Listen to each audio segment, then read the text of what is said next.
Besides those short-term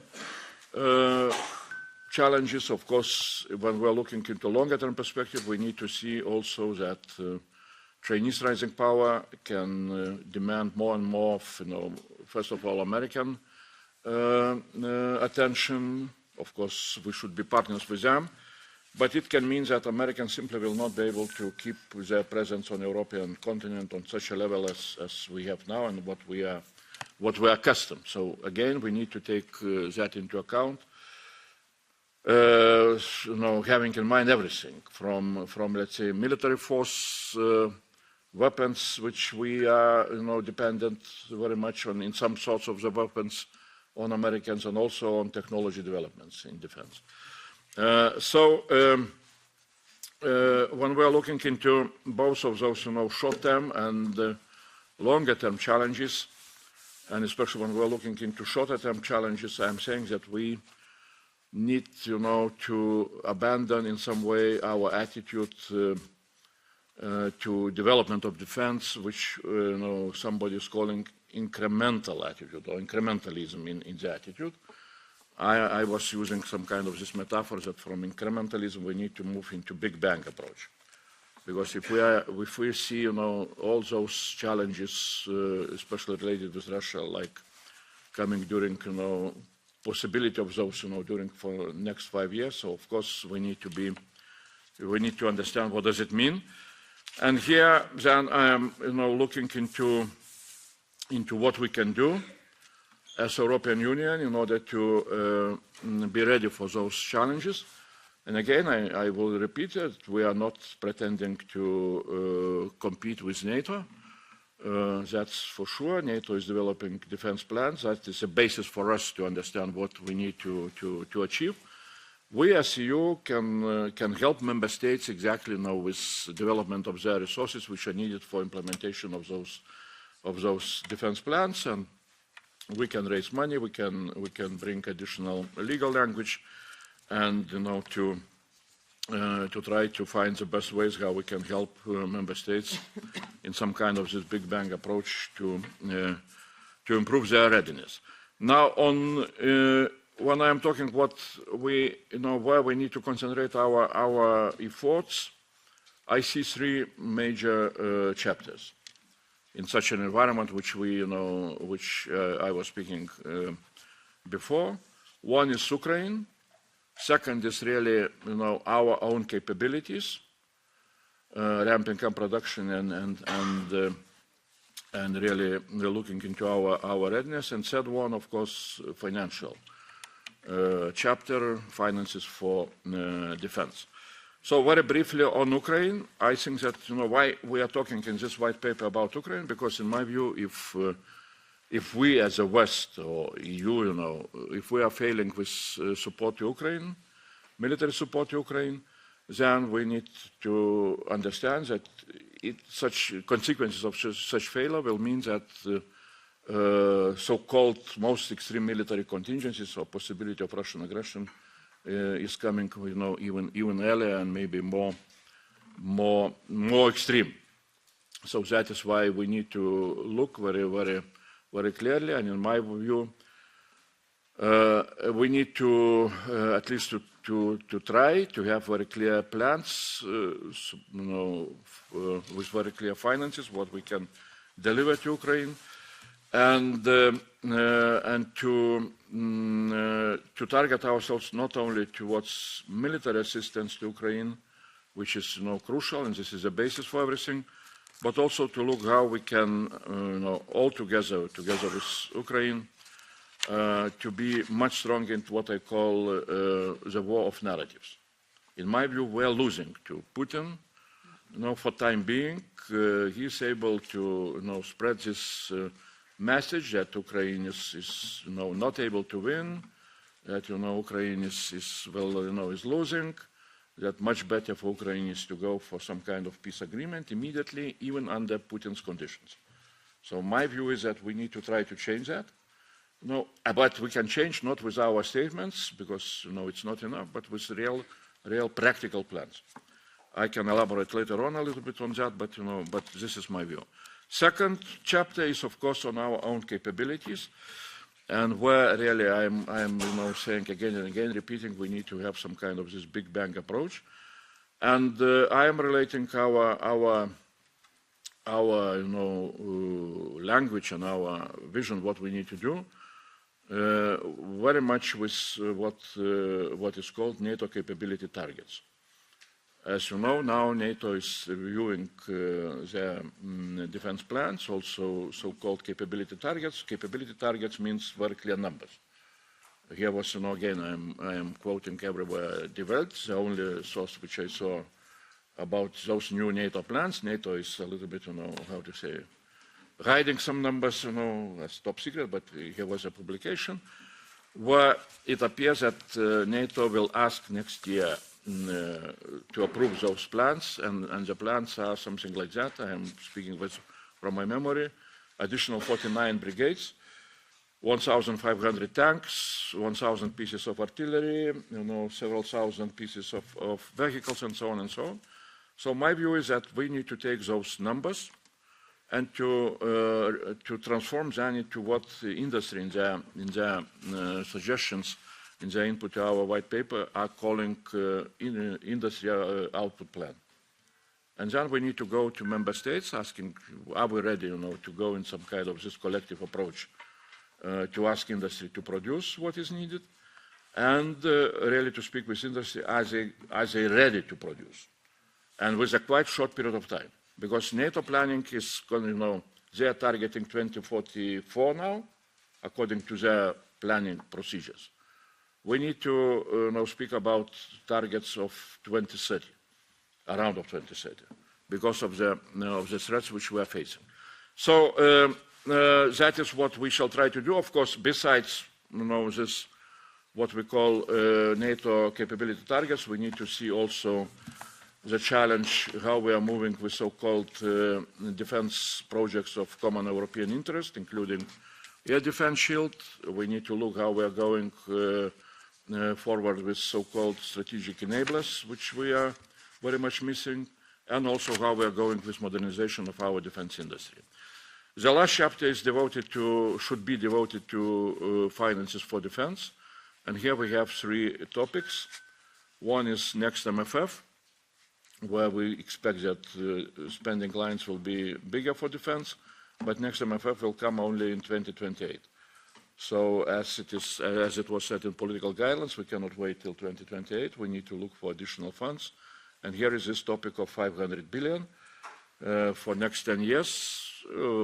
Sensitive topic, especially when in some countries there are elections and so on, so how we shall raise those money. But I see all the different options which perhaps in a sensitive way we can discuss and to look how we can do that. Because again, if we can expect that NATO will raise the target from 2% up to maybe even 3%, and then with increase in national defense spending, we can look how we can front load those money as early as possible. And the last point on finances, of course, is EIB, European Investment Bank, and the whole banking sector, which, as you know, EIB is very important, not just that they are not investing into defense according to their mandates, there is prohibition, but also the problem is that they are standard setters for all other banks. So we need to speak, we need to find solution, and I hope that we shall move into that direction. So I stop here, my time is over, and this is how I see white paper, and again I'm repeating, there is, Christmas vacations are coming. Wonderful, Commissioner. Your time is not over. Your time is beginning right now, and we will change a lot in the next 5 years together. So thank you very much. So we starting with the coordinators for 4 minutes, and Nicolas, you start, please. Thank you very much, Madam Chair, and thank you very much, Commissioner, for your first show up in this committee. There is a lot of high expectations up there concerning your post, concerning your mandate, and concerning your performance. I can advance you that you will have the support of the EPP group here, I myself, of course, and of all my colleagues, on your endeavors to create the European defense pillar within NATO. As you said, it's not an alternative, it's not a competition with NATO, it's a kind of autonomy for the European Union to have a real strong pillar within NATO, which can be used also outside NATO if need be. Then count on our support and on our welcoming to your new post. Going down to the points that you have raised, Commissioner, I think that the first one obviously is Ukraine. And here I cannot agree more with you, with your assessment and with your insight in the near future. We are approaching probably the time of negotiations. I think that the negotiations will be a very long period because there will be a first phase, a ceasefire.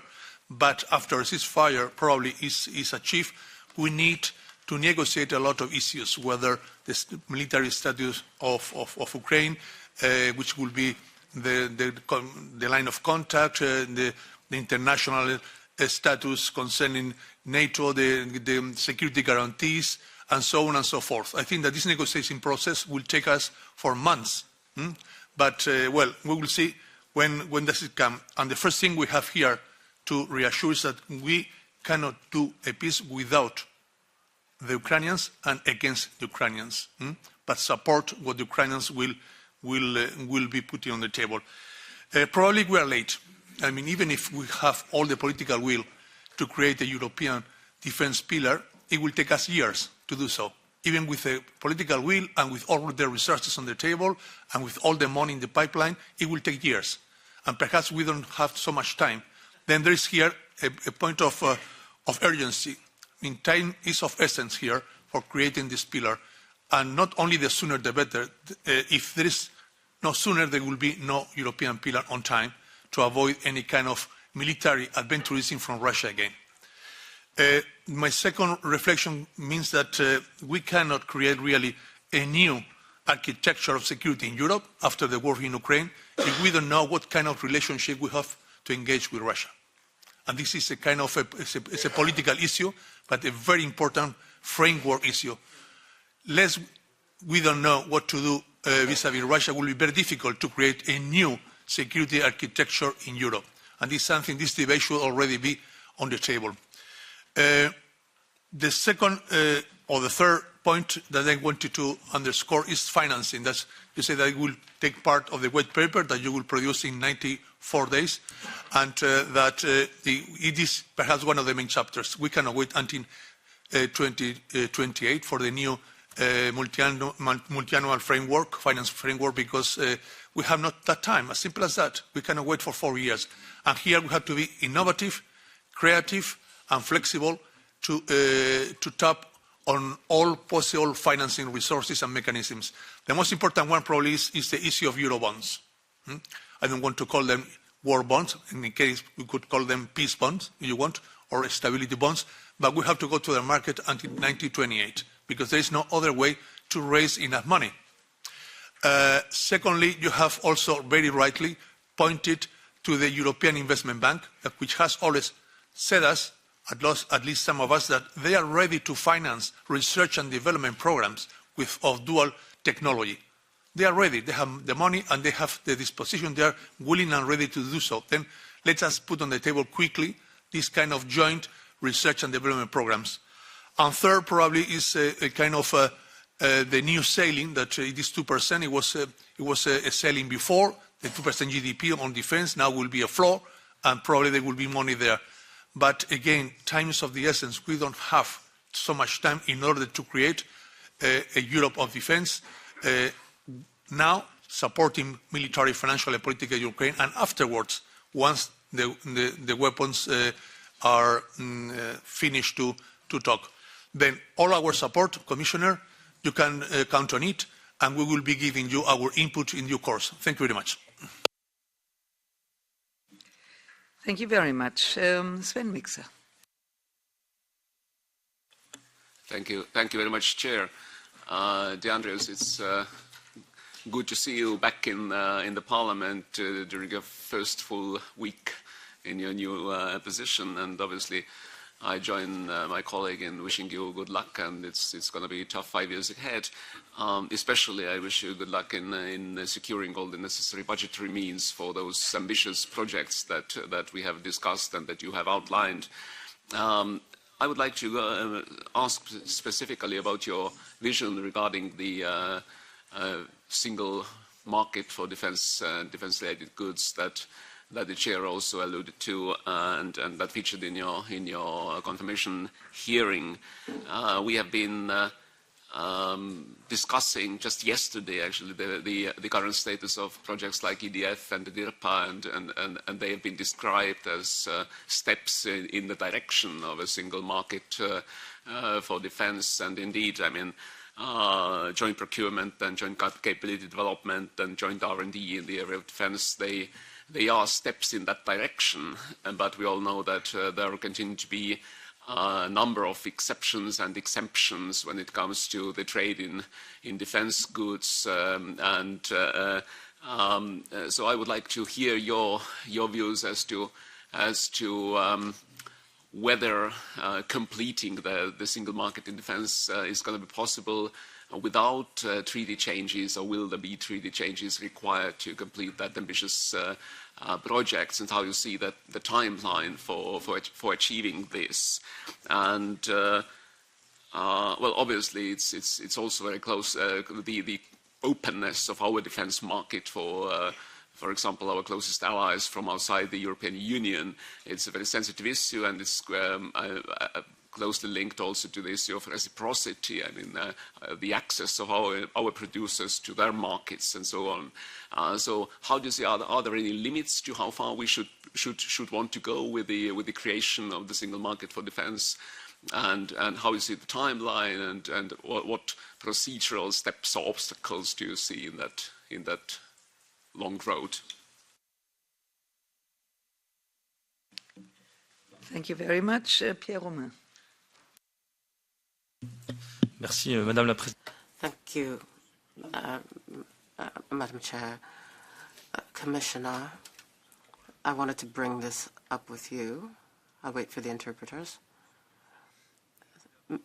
Mr. Commissioner, I wanted to bring up the white paper which you mentioned in your introduction. It is the main mission which has been assigned to you, and it is something that has to happen very quickly, within 100 days.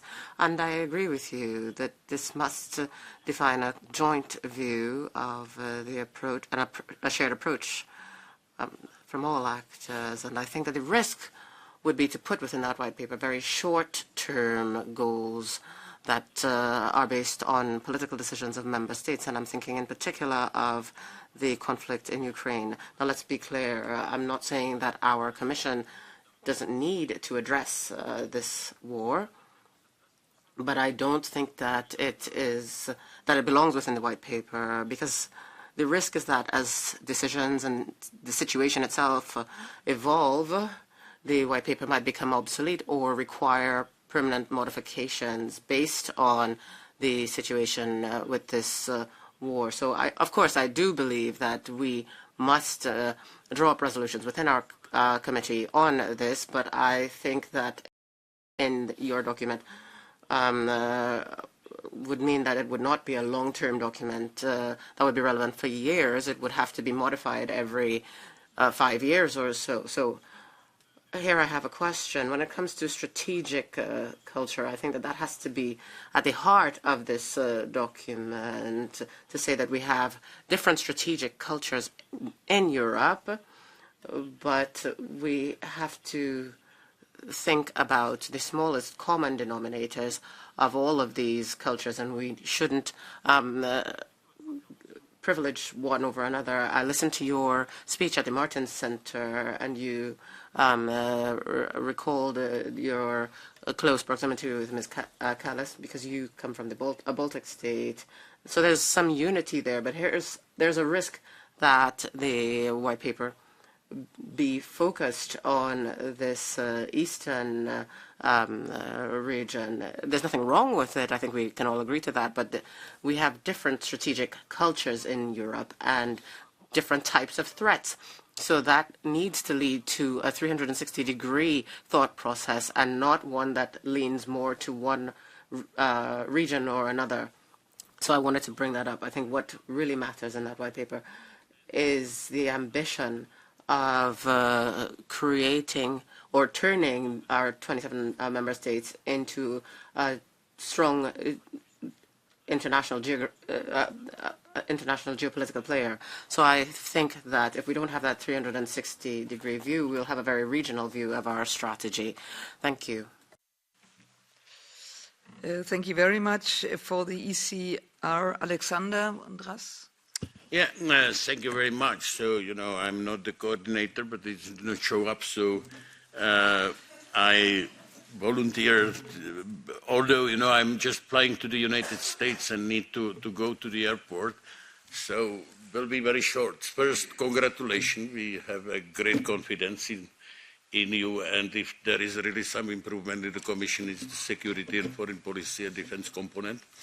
But my question is short, and maybe, because I really need to escape, I would appreciate, to respond this early, because I don't want to miss the flight. What is just imagine there is a most important priority, what we need to achieve in Washington. The most important priority for EU, what we need to achieve in Washington in the transatlantic agenda with regards to the Ukraine. Yeah. Thank you. Natalie. Thank you, Chair, and thank you, Commissioner, for being with us. We definitely need you to succeed, so you will have our support every time you enable our European Defence Union to move forward.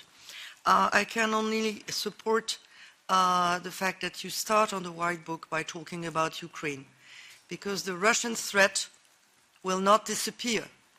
It might even get stronger at the very moment when so-called negotiations start. We would be guilty if we would think that in a few months' time, things will go back to normal as before. First, because before they were not normal, we were simply not paying attention, and mostly because the Russian threat against Europe is the first threat that we are facing. It's not the only one, and I share what my colleague said. Let's not forget that the world in general has become more unstable, more dangerous, and that some countries ally with Russia against us as well. So I think this exercise of the White Book, which is absolutely necessary, should take it into account, not to mention the risk of terrorism. We see what's going on right now in the Middle East, and we would be fooled to imagine that there will not be consequences on Europe. This White Book exercise is so important that I hope all Parliament will be able to have its own position on the White Book so that you can take it on board before yours is published. So yes, Ukraine is the first priority. You mentioned capabilities and you mentioned NATO planning. I would like to bring some sort of nuance to the way you described it, but I may have understood wrong. I'm not comfortable with the notion that NATO does the shopping and we pay the bill. NATO does the planning and we fill the gaps. First, member states have to do their part. Reach 2% and be above 2% as soon as possible, because 2% is much below what we were doing during the Cold War. But what's the role of the European Union? I think we need to do this exercise of planning of our real needs, immediate threats, and or loopholes, or what is lacking in the EU. And we need to focus on capabilities that bring a European added value. And not just doing what member states or nation states are not doing. European added value. I heard you mentioning air defense shield. It looks a little bit like magical thinking. it looks as if we would like to have the Israeli Iron Dome on the European soil. Let's just not forget how costly it would be. It would simply drag every single euro we would be able to gather that we don't have yet in this very project. And second, let's listen to what ACCT says in NATO, that it would probably not be protective and certainly not be efficient before 15 years. So is this where we want to focus our attention, efforts, and money? You mentioned strategic enablers, and there we know how urgent it is, how important it is, how needed it is. And I would strongly urge us to focus on these that we don't have, and not only on shields to defend ourselves, but maybe on weapons to deter our adversaries to attack us. Then finance, that's the key word. And I would be interested in hearing a little more what you think. Because we know 1.5 billion for EDIP before the next MFF is nothing. We know that if we design the next MFF the way we designed the last one, we will continue lagging behind. So what would you favor? Would it be Eurobonds? Would it be putting aside defense spending from the Stability Pact? And on Ukraine, would it be using the bulk of frozen assets? Thank you. Thank you very much, Nathalie. Martins. Thank you, Madam Chair. And labas rytas, Mr. Kubilius. Truly believe that you are among the friends and like-minded individuals here, because we all want the same thing, the security for our citizens. And yes, in the Baltic countries, this is the first and foremost priority. For a simple reason, we live next to the Russia border and winter is coming. During the hearing, I asked you the question about whether you are committed to involve the coordinators in your daily work. I just want to reaffirm that we are still very open to the close cooperation, and thank you for being here. Actually, my question is the same as Madame Luzon already asked about the European Air Defence Shield mentioned by the President of the European Commission, Ursula von der Leyen. So how might this look, and what will be the mechanism? And have you already had the opportunity to discuss this issue with the President of the Commission and also the Member States? Thank you. Thank you very much. For the left, Maya. Excuse me. Please. No worries. Good morning, everyone. Dear Chair, dear Commissioner. As the Finn, I'm a very pragmatic person, and the importance of defense and security issues has been talked about for several years now. The first question is, has the concrete work started after 90 days? Can you promise that to us? Concrete work. And the second question, the security of the Baltic Sea area and the entire eastern border is a very challenging issue. Constant GPS interference, poor condition ships moving in the dark in the sea, an accident just waiting to happen. The Finnish authorities report critical situations every day, and an accident can also lead to escalation. It's good to recognize that too. We in Finland have 1,340 kilometers of common borderline with the hostile neighbor. It's not a joke. It's a big question for us. Of course, we are prepared, but there's people who we are lots of cards, both Finland and other European border countries. How has the Commission thought about taking into account the security of this particularly challenging area, the related defense issues? I totally understand that we have to look the whole picture, the big picture, the whole EU. But I have to say that all these countries who are in the borderline are the port to the EU. And if there's something to be happen, that will be catastrophe to the whole EU.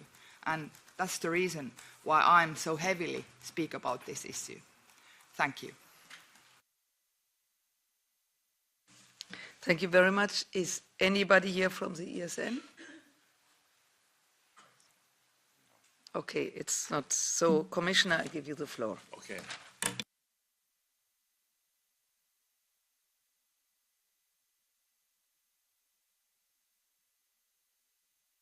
Yeah, I will try very briefly maybe to run through all the questions, which are really very, oh, I am lost in. Could I, maybe you?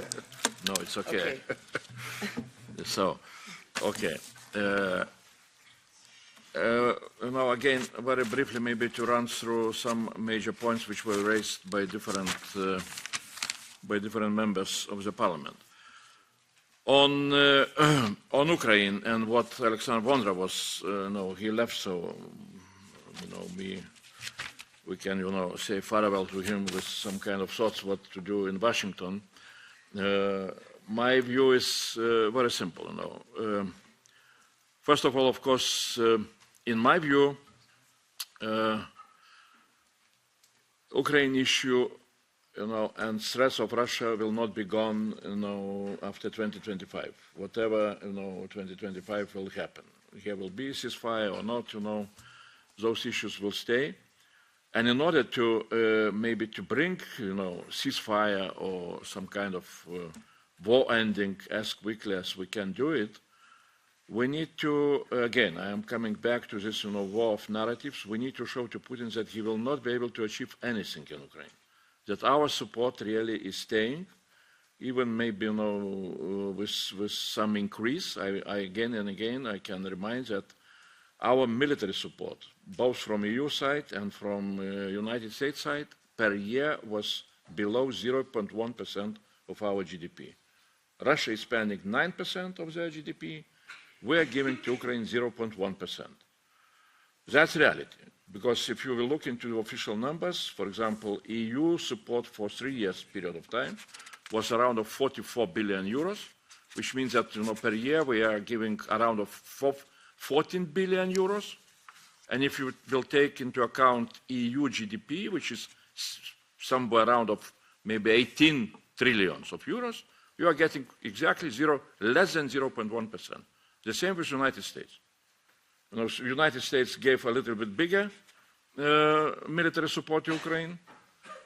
Total amount is around 60 billion. Per year it's 20 billion. If you will look into GDP of United States, around 25 trillions, then you are getting again the same, below 0.1%. Can we do more? My view is yes. Why not? The question is how we can do it, how we can, what targets should we, what should we target with our military support? Again, my point is that it would be good for us to have a very clear plan, because sometimes it looks like that our support is coming in some kind of accidental way, never clear planning. And second, again and again, I am saying, that we need to send a message, to try to see how we are sending the message to Putin, that we shall stay with Ukraine for a long period of time, and we shall support them, and we shall increase their defense capabilities. And that should be also our message to our partners in Washington, not waiting till Washington will decide what they are going to do after change of administration, but it would be good for us to have our plans even before. Now, also second message, which I would,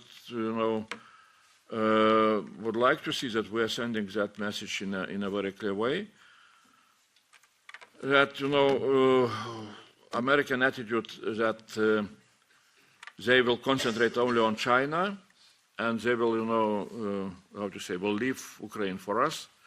It's not a very, strategically wise message. Because, of course, Chinese are watching what is happening in Ukraine. And if we shall show that we are weak, what Putin is expecting, that we shall, behave in such a way. So, of course, also China will make their conclusions that the West is weak, and they can, for example, target Taiwan or something like that. So that's my view. Now on NATO capability targets and how we need to look into our own capabilities. In my view, we need to really see two sides of the story. From one side, we need to see very clearly what are our capability gaps. As I see, and what we are discussing sometimes with NATO people, gaps are quite big ones. In terms of conventional weaponry, in terms of big defense projects, we are quite behind what we need to have. How we shall approach to, how we can try to help member states. Definitely, defense plans are member states and NATO. We are not, we are not intervening here. But how we can help member states? The issue is, again, what kind of approach we are going to propose. Industries are asking what I was saying, so-called industry output plan. They would be very happy to see all the numbers. What we as member states, all together, what we want our industries to produce.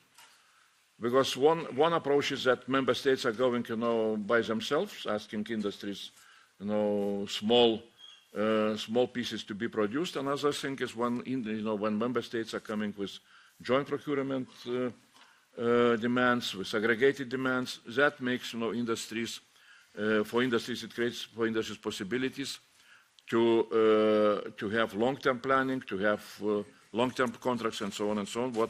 What really would help industries to ramp up their production. Now, on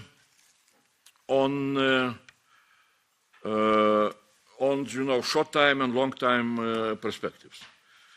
I agree absolutely that we need to see all the challenges, all 360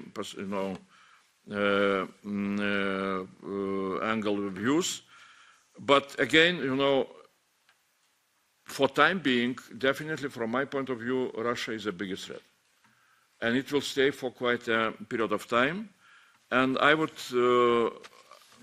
urge answering to your question and to other questions, we need to have much more clear vision, strategic vision of our policies towards Russia.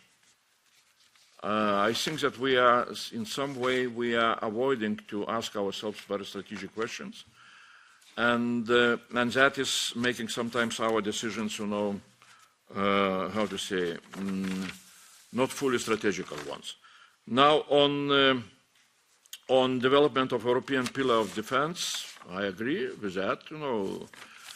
Maybe still we don't know how and where we shall go, how we shall, be able to create some kind of more clear European structures inside of NATO. But that's what we should need to have in mind, especially when we're looking into longer-term perspective. Now, the questions on finances.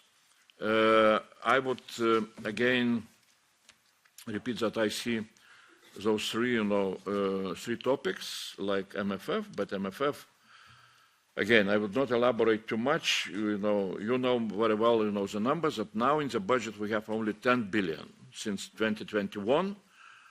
As always, money I spent till, I came into office. More or less, still some small amounts are here, but nothing to be happy with that. And of course, with 10 billion, we are 8.5 billion were spent for European Defence Fund and 1.5 billion for the whole industries. How to say? We are, for time being, we are not serious. I would remind that member states are spending now around of perhaps coming up closer to 400 billion, and then one Commission has only 10 billion for 7 years, so it means 1.5 billion per year. So to convince member states that we are coming and we shall help you, you know, it's not so easy. So we expect really in next MFF to have a bigger defense spending line. Next year we shall start, you know, to put some numbers into the draft. But what we are concentrating ourselves, of course, on some kind of bigger numbers, on raising those, you know, 500 billion. You know, where, again, as I said before, defense bonds for some people are sounding very, very sensitive. The problem is with defense bonds, if we are using such a terminology, that it has, you know, inside some kind of understanding that the bonds will be guaranteed by EU budget and repayment will come from EU budget, like it was done or like it is done with so-called pandemic bonds. And from that point of view, exactly all the sensitivity comes.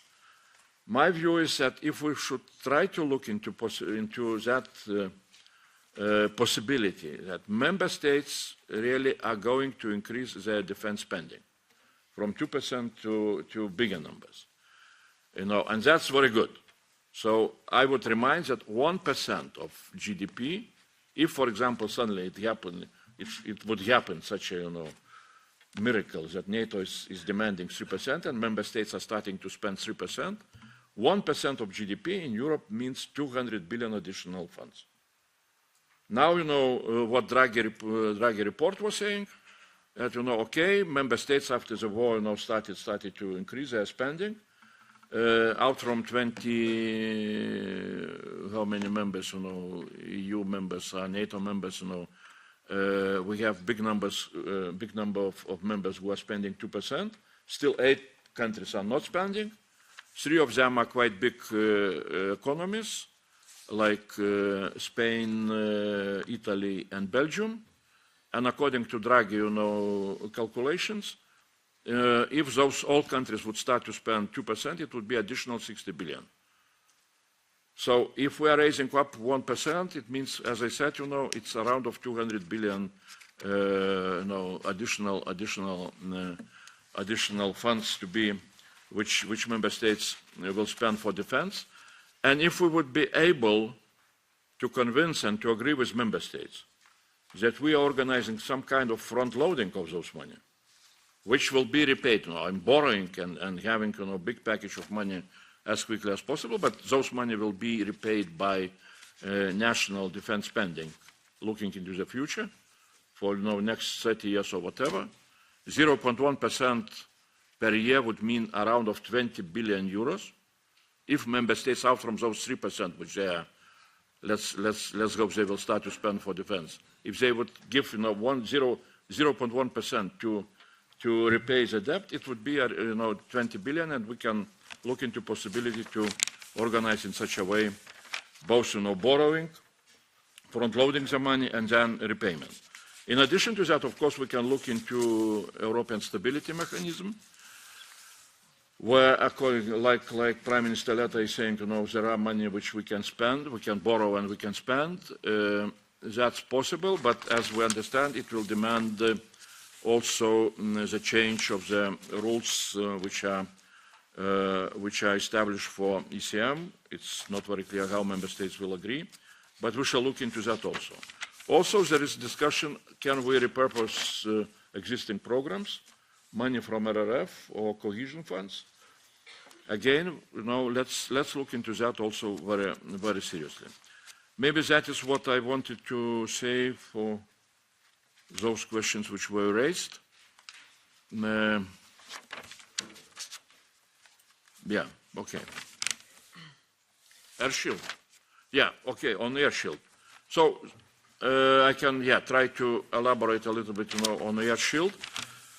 Well, it's in my mission letter, there is very clear, you know, request to elaborate this project. I mean, to start to look what we can do. In DEFIS, in Directorate General, there is discussion about 8 of some kind of those, you know, big projects of common European interest, including Air Shield. The initial evaluation, how much it can cost, it's around 500 billion. That is evaluation. How we can proceed, let's discuss. I do not have any kind for time being of clear vision in which stages we can move ahead. There is also the project, so-called defense projects of common European interest, which is called Northeastern Border Defense Shield, which exactly covers both development of physical border and electronic border in our region. That's again very important. So we are just starting to look into more precisely what we can do. Of course, there are initiatives on the national level, as you know, perhaps, on the air defense shield. There is no German initiative, which is signed perhaps by more than 20 countries. There is French-Italian initiative, and there is Polish-Greece initiative. So we shall need to look how we can combine all of them into one package. I agree about, what Natalie Loiseau was saying, that this is, we need to be realistic what we can do. But of course, as all of us we see from Ukraine, air defense really is problematic on the all European continent. So we need to have that in mind. Thank you very much. So, second round, we start with Christoph Gummer.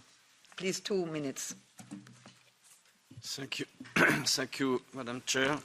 Thank you, Mr. Commissioner. I will speak in French. Merci de votre exposé. Néanmoins, Thank you for your presentation, but I am surprised by a very limited analysis of the threat. As you said, good policy depends on a good threat analysis, and that requires us to have our eyes open. My strategic culture says that Russia is not the only threat. China is one as well, Iran, Turkey. There are also international Islamist terrorists, and that's not just an internal issue. So yes, you are right.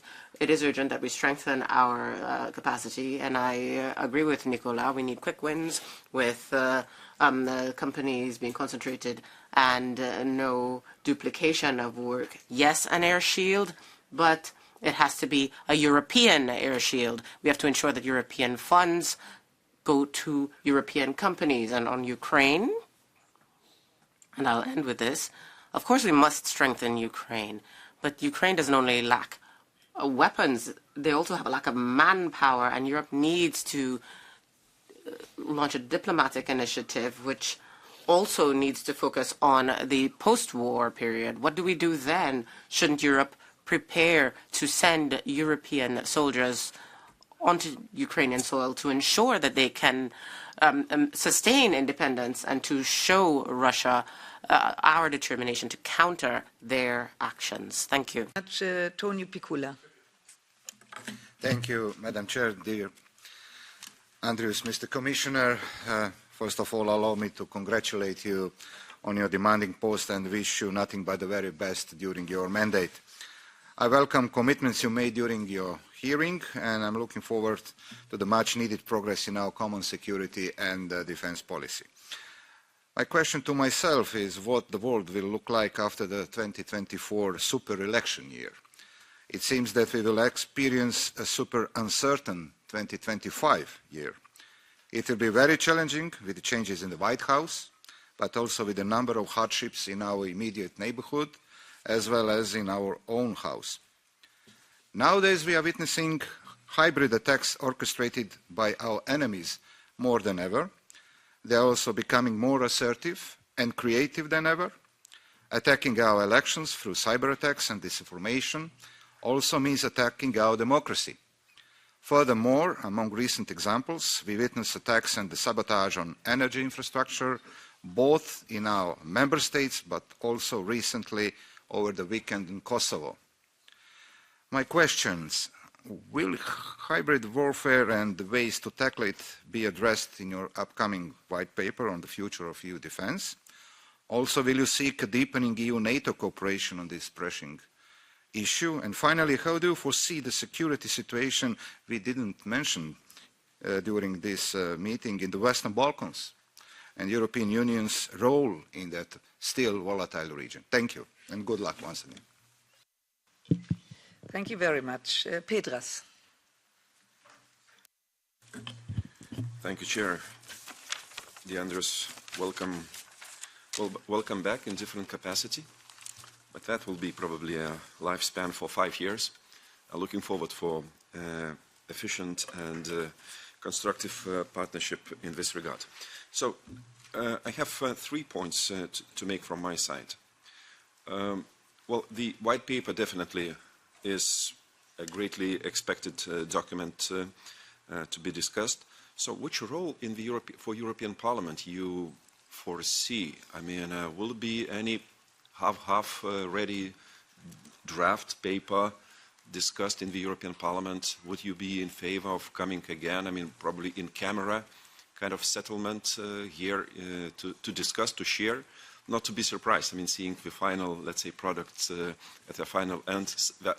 That's the way, I mean, we are often presented and pushed. Yeah, and political already has everything and makes their conclusions. My second point would be, I see, for example, Zelensky's victory plan as a very great part of the white paper. It's something what we need. We don't need white papers. We need a victory plan for Europe. I mean, victory meaning really tangible security, people being guaranteed that their security will be protected if circumstances come up at such an extent, and so on and so forth. And finally, Mr. Commissioner, among 27 we have neutral and half-neutral states. So what the position of them will be in deciding our security and defense policy? I mean, security is indivisible. It's all over. But those countries have some constraints and caveats in implementation. How do you see this issue? And will those countries will be obliged, I mean, to contribute to the European security by a certain percentage of GDP? Thank you. Thank you very much. Hannah. Thank you, Chair. Commissioner, it's good to have you here, and I hope this will be just the start of a regular queue of exchanges that we're going to have over the next 5 years. I will also try to squeeze 3 aspects into 2 minutes. The first one on finance, and you elaborated already at length, and while we Greens strongly support, for example, Eurobonds, it is rather unrealistic that this will come in the next 6 months, I would say. When we talk about the European Investment Bank, they are themselves very reluctant to go into investing in solely military equipment. But I remember in the Ninisti report, he came up with a number of more creative proposals, be it facilities, be it public-private partnerships. So I'm just wondering which of the Ninisti proposals would you consider feasible and maybe also potentially successful in your discussions with member states out of those that he made, especially for the sector of defense. Second question is cyber. When it comes to cyber defense, I think this is one of the defense areas on which we are still weakest. All member states have huge shortages when it comes to cybersecurity and cyber defense. We are all struggling with the lack of qualified personnel. In the aspect of cyber, economies of scale are maybe biggest, because if we have a good cybersecurity shield, we can just duplicate it over all 27 member states with almost no additional costs. So, and I also think member states will be less protective in the cyber area than they are in the traditional defense industries, because they have basically nothing to, or not much to protect. So I'm wondering, what are your first projects, what are your first steps in the area of cybersecurity and cyber defense? And then the last aspect, EDIB, and here I'm building on a question that Petras put forward. With EDIB, I think we all agree that EDIB needs to respond to the threat landscape in which the European Union finds itself, and it needs to find answers to where we are in our European defence industry, especially when it comes to capability gaps. Council and Commission have full access to threat analysis and to an assessment of the capability gaps. As of now, European Parliament doesn't have this. So I'm just wondering how we can create a level playing field amongst negotiators and make sure that we as Parliament can play our role as good as possible, and which formats would you suggest to make sure that we also get access to this information? Thank you. Thank you, Hannah. Wouter. Yes, thank you, dear Commissioner. You speak about a big bang and about the immediate threats posed. I have a question. Are we in wartime or in peacetime? And this question is not without significance. When I see the non-military attacks, and also other colleagues talked about it, the attacks by Russia influencing our democracy in Romania, Georgia, Moldova, these are attacks. And they are indeed attacks in our critical infrastructure, energy infrastructure, digital infrastructure. The question of whether we are in wartime or in peacetime is not only a question of principles, but it's also a practical one. In several countries, governments, companies are not allowed to create production capacity that is allowed in wartime. Should we work out a regulation that is less binary and more responsive to the reality? We are not in an imminent war, but neither are we in an ordinary peacetime. We need something in between that allows military production companies to produce that is now prohibited because we are in peacetime. That is my question. Thank you very much. Ana Mendes. Thank you, dear President. I will speak in Portuguese.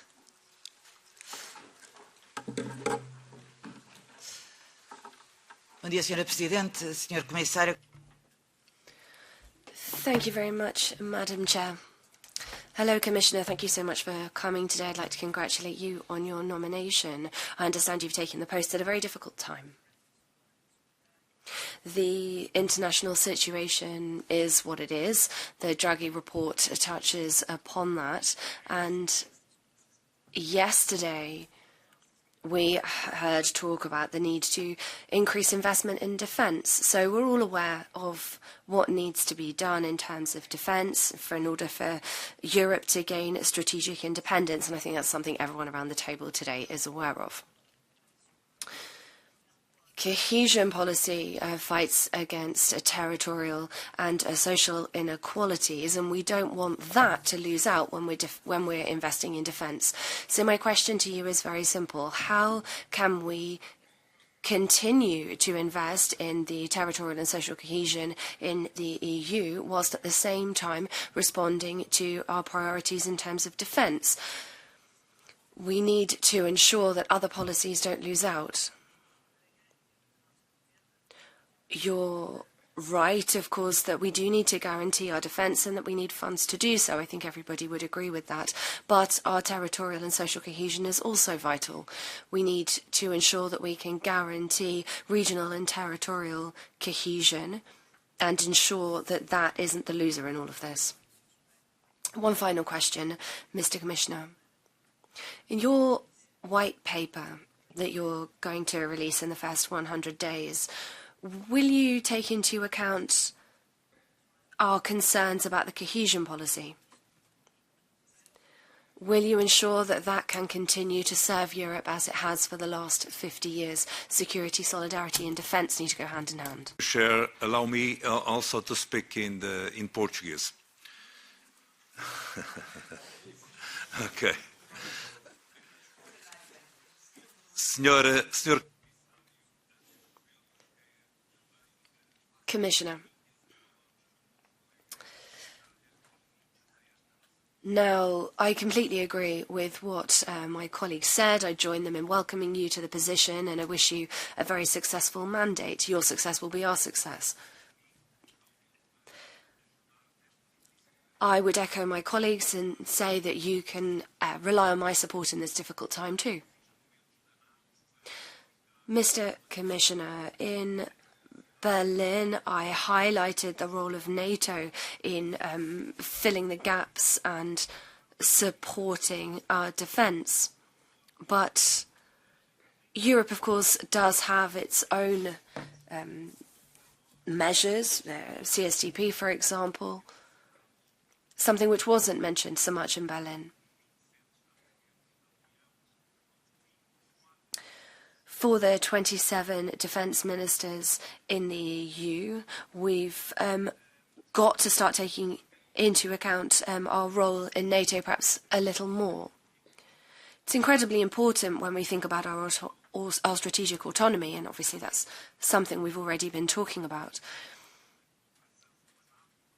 In our strategic autonomy, we have to look at the balance with NATO and our own capabilities here in Europe. So my first question to you, sir, is something which hasn't been raised yet today.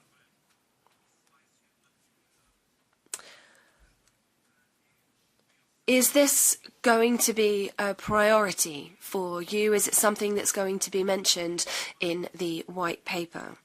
Now, Cyprus, Ireland and Malta, how are they going to be treated? Now, what is their role with the EU and NATO? And then my next question, I've been critical about the 2025 budget. I think it's very limited, particularly on defence. And I think at the next MFF, I think it's going to be clear that we need to be much more ambitious when it comes to our defence funding. So my question is, do you agree with me on that? And then a final question, and it's something that you've already mentioned here today, talking about going beyond the 2%, maybe to 3% or 4%. Why shouldn't the EU act as a role model here? Why shouldn't we show a good example? We're all in favour of investment in defence. Thank you. Je ne parlerai pas portugais. Thank you. I'm not going to be speaking Portuguese, but French. Mr. Commissioner, we have faith in you, and we believe that you can play a very important role. However, the risk that you're unable to do so does exist. And so the question springs to mind, what credibility has the EU got when it comes to the High Command? We have to look at all of the instruments that we've got. We've got the instruments from the Commission, we've got instruments from the Council, we've got our intergovernmental agencies. We've got the European Defence Fund, for example, with the ODIS programme, the ASAP programme, EDIRPA, ADIS, EDIP as well.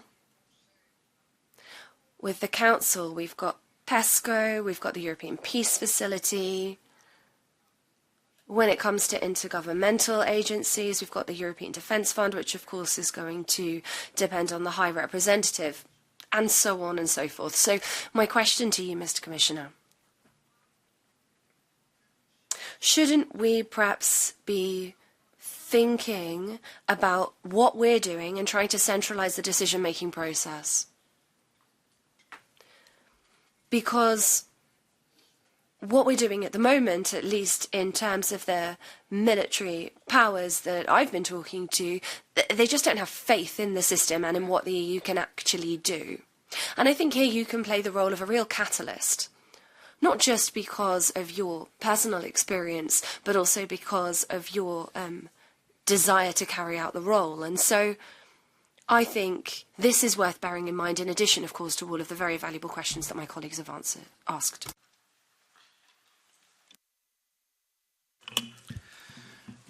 Muchas gracias, Presidenta. Thank you, Chairman. Commissioner Kubilius, it was really a pleasure to receive you here as the first European Commissioner for Defence. I'm convinced of your capabilities and your experience as a guarantee for the next 5 years. And being aware of the fact that this is your first week at work and that undoubtedly you are adapting, I would like to ask you 2 questions. Even there's been a reference here. The question of funding. First of all, I wanted to ask your opinion on information the financial put about restructuring the cohesion funds in order to finance investments in security and defence. I don't know whether you know anything more in Bernard-Limon, and I'd like your opinion, even though it's just a hypothesis. Secondly, I'd like to know what you think of the declaration of the Prime Minister of Defence on state aid to support defence, and whether you think that the so-called frugal countries could change their traditional position if we started investing in defence. For instance, we can see that with the General Secretary of NATO, who wanted to, in the past, when he was Prime Minister of the Netherlands, was one of the frugals, and now he wants more investments. Thank you and good luck. Yeah.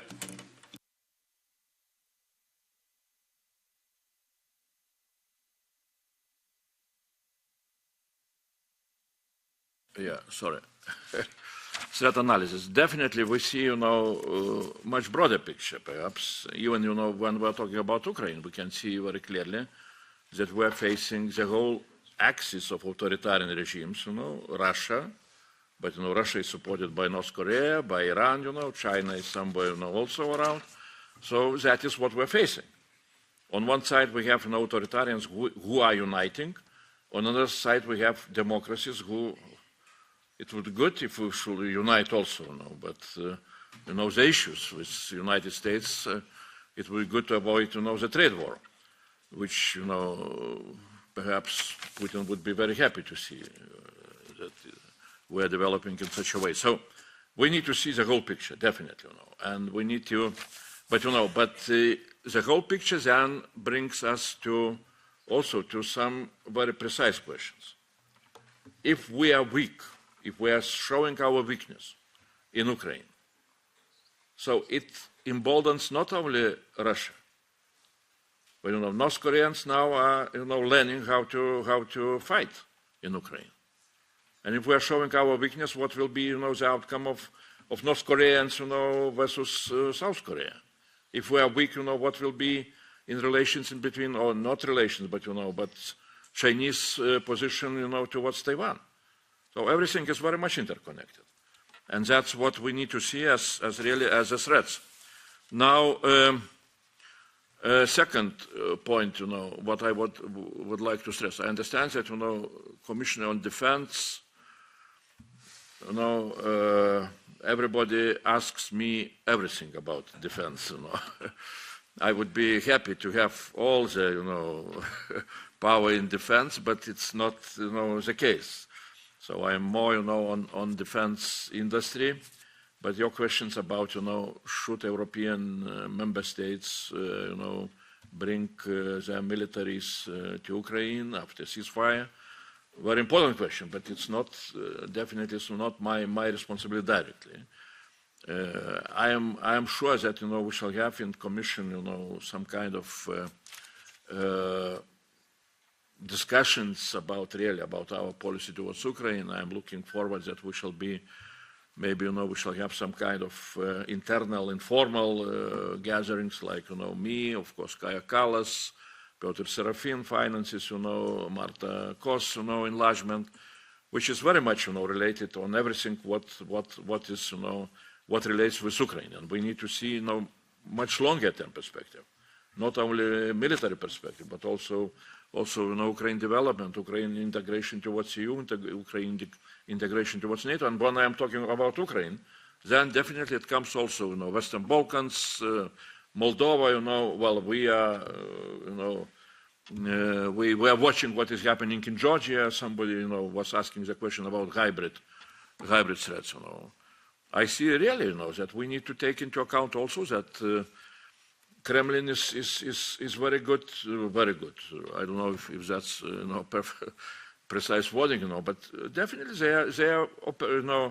they are trying to make their influence, in all the different areas. Sometimes military, sometimes hybrid, whatever. So we need to be really very, very strong in trying to see the whole picture. Now on Tonino questions again, security in Western Balkans. I agree with that. This is the issue. And when we're talking about our own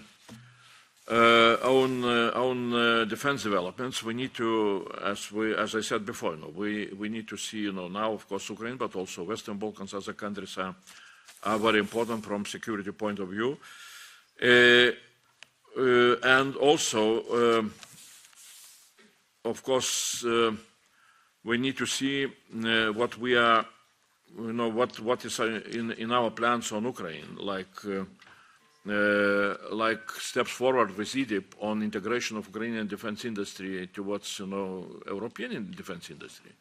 Why not to look into possibilities that we need to have the same attitude with Western Balkans industries, and really to look, because from one side we can help those industries to develop themselves with our assistance. From another side, we can get a lot of input from those industries, both in innovative views what Ukrainians learn in the front lines, and also with the capacities of production which those countries have, and we can and they can help us to ramp up our preparedness.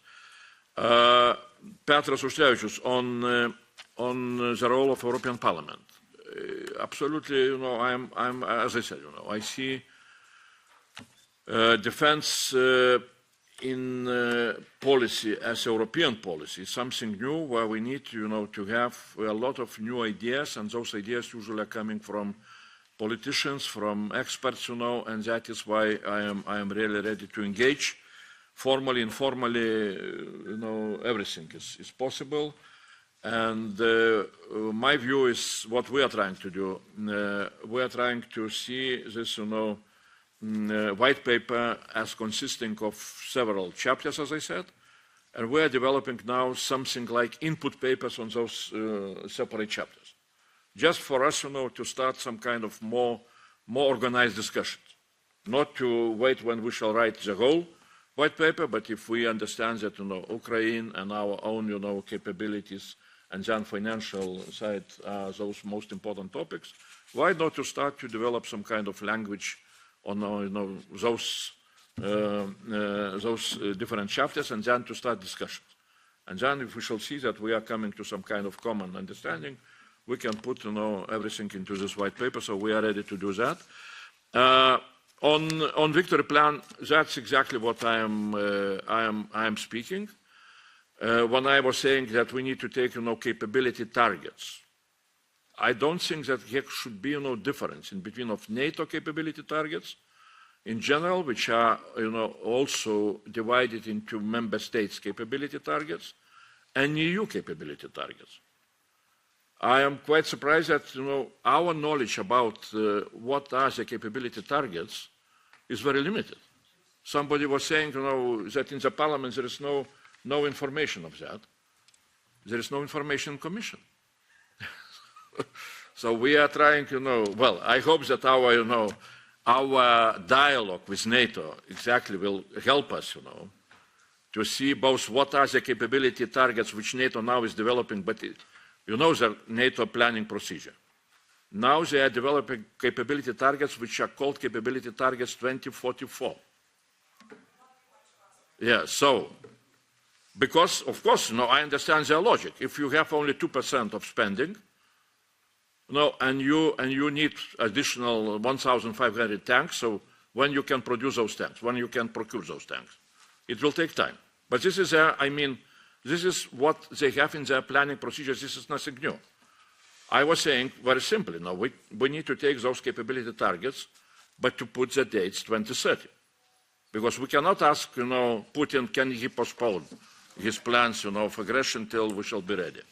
So that is why I'm talking about this, approach of Big Bang. That, times are very limited. Something will be done by member states. Something we can look, what we can do collectively. Because, here I see really that we need to understand that exactly EU can come with added value if we shall be able to have aggregated demand and aggregated finances for implementation of that demand. That is what industry are waiting. That we should come not, like we, Lithuania, are now looking for whatever, Petras knows, 20 tanks or something like that. Now, if we are coming with small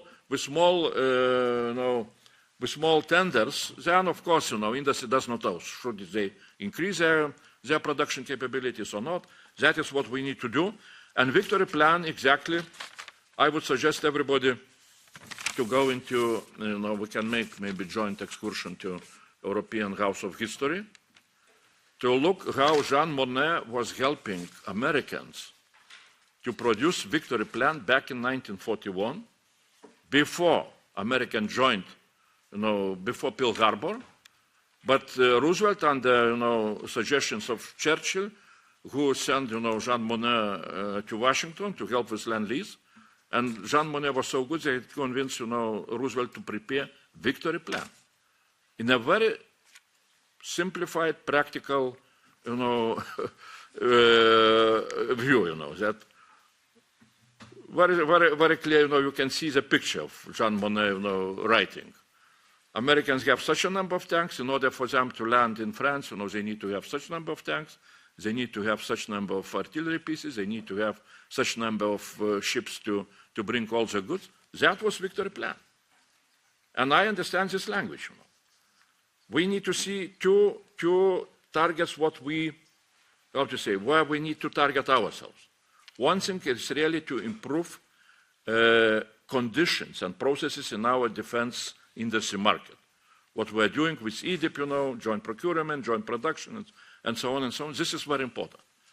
But when we're talking about the threats of, possible Russian attack, Russian aggression, then we need to understand that, aggression you can stop not with the best, processes in your market, but with a number of artillery pieces, with a number of tanks, and so on and so on. So we need to target both of those directions. Now, are we in wartime or in peacetime? Very good question. I think that Ukrainian, the war against Ukraine is also the war against us. I was saying that we are in that war. Yeah, that's one thing. Now the second question is that the war is becoming, we're still in our mindset. We still consider the war. We understand the war like in Hollywood movies. There is a front line. Those are tanks from both sides. The war is changing very much, And what we're facing now, all those, hybrid sabotage, developments, very clear, I can, speak a lot about, hybrid Russian, policy but on how they are targeting minds and hearts of the people. If you look into their, literature, academic literature, what they were, speaking about, starting from back 2012, all that Gerasimov doctrine. So we are still in some way, we are quite, naked, because their policy was from the very beginning, very, very simple and very clear.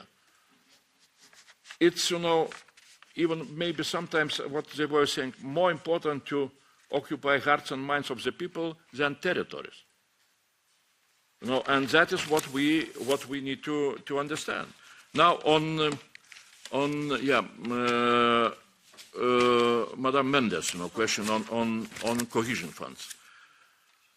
I don't know, really we had no discussions in the council, in the commission, on all those, topics of cohesion funds. But, I would see in a very simple way. Defense industry is industry. No, it's not something like outside of the industry. That when we are talking about defense industry, that is not an industry. Cohesion funds are used in development of industries in poor regions. So defense industry is bringing jobs. Defense industry is bringing competitiveness. If you will look into Draghi report, why Draghi is speaking about defense industry? Besides everything else. But in a very specific way, he speaks about defense industry.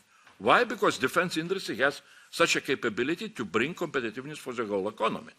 If that defense industry is really, how to say, built on good funding, on good basis. So that's why I would not separate so much, defense industry, which creates jobs, which create competitiveness, from the goals of cohesion policy.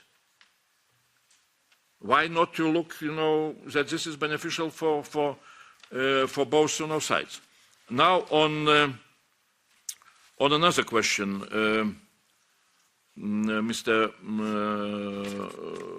Sousa Silva, yeah, on Cyprus, Malta, neutral countries, and so on and so on. This is a very, very, very important question. I do not have a very precise answer. Of course, we shall speak with them. But first of all, we need to understand what we are going to do, those who are members of NATO, who understand, the threats and so on. We need to agree among ourselves. And somebody was saying, next question was from Derupia, on the governance. That we have PESCO, we have, whatever, we have European Defence Agency, we have European Defence Fund, and so on and so on. And issue of the governance really is very serious one. But again, what I'm saying, we need to agree among those countries which are, really, which understands very clearly all the threats, how we are moving forward. What we are doing with the, with the financing, what we are doing with capability targets. At the end, what we are doing with governance. And here I am a strong believer again and again, I am again repeat, the same name, Jean Monnet, who was saying back in 1957 that, European community will be created during the crisis, and what will be created during the crisis, that will be the community. We are really, first time perhaps in the history of European community, we are facing defense crisis. And out from this defense crisis, I hope that we shall come, becoming much stronger, having, much more clear understanding how we can, govern the whole defense architecture inside of European Union, and how we are raising up our capabilities, and then to talk with neutral countries.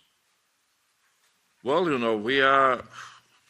I think that we all of us, even neutral countries, should be concerned about security. So, and to be partners in our common efforts. Now, on 3%, your last point was 3-4%. Now, what EU can do? I remember somebody was asking during maybe Rigo Terras during hearings. He raised that question, which I'm still having in mind. No, because NATO can ask member states to, to spend not 2%, but 3%. EU has possibility of legal regulation and to put some, requirements for all the EU member states. Like, for example, we have, energy security criteria that member states should, should keep gas in their storages, should have, electricity links, and so on and so on. We have financial stability criteria, like 3%, and 60% of debt. We have issues related with defense security. I am not saying that let's put, immediately 3% of SEU, requirement, but let's think about that. How EU can really, have some kind of both monitoring capacities. We're talking, for example, about we know very well this, European semester instrument to see and to monitor our countries doing, economical reforms. I would say, why not to have some kind of a European Union defense semester to look at countries, implementing, defense, agreed, defense policy reforms which are needed. So let's look into that. And, yeah, And frugal countries, that's a very good question, was the last one, Spanish, our Spanish colleague was asking. Let's follow Danish Prime Minister, who recently have said, defense bonds are must, we need to go and to borrow and so on and so on. So if frugal countries, if frugal Denmark, is moving into that direction, let's speak out, let's try to really to speak, to have very clear plans, and let's understand that plans are not just for, how to say, like ordinary exercise. We have real threats. We need to see those threats, and we need to have really very clear understanding what we need to do, both, from financial point of view and from industry development point of view, in order for us to be ready for any kind of military contingencies. Commissioner, thank you very much, and thank you very much, really, that you come immediately to us. It's an honor, a pleasure, and I think we will have a lot of discussions, but anyway, we are on your side, you are on our side, and we will, I hope so, manage it. Thank you very much.